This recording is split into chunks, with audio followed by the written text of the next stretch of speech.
South Carolina's faced two of the best teams in the country to open SEC play, in my opinion, in Arkansas and Georgia. Certainly, they had their chances in the Arkansas game. Didn't have much of a chance against Georgia, but regardless of function of competition here, I think that there are things South Carolina can do better. I think their offense really needs some work. They have to get Spencer Rattler in a better rhythm. They have to run the football better.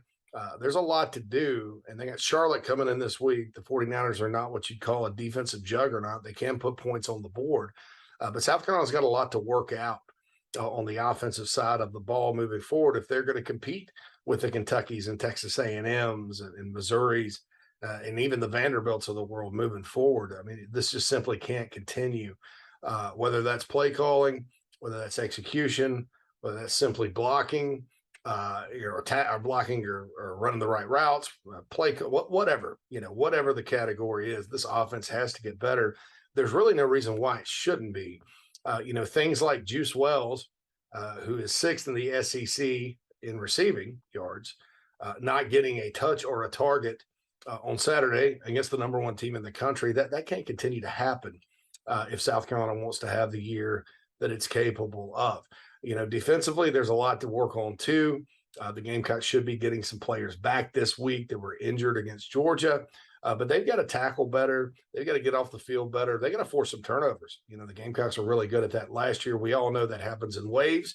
You can't count on it, but it certainly would be helpful right now if the defense could start forcing turnovers again.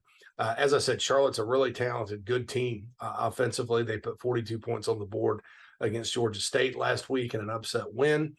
So the Gamecock defense has to show up and play Saturday night against the 49ers.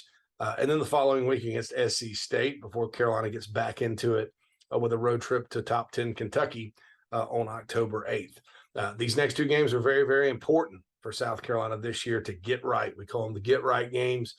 They have an opportunity to do so at home against a group of five and then an FCS opponent. But it's a matter of going and doing it. There can't be any struggles like there was last year against Troy and East Carolina and some teams like that. This team is more than capable of getting it right on both sides of the ball. But this is the opportunity to do it right now. The question always becomes, is it a function of competition or is it a function of you're not doing well?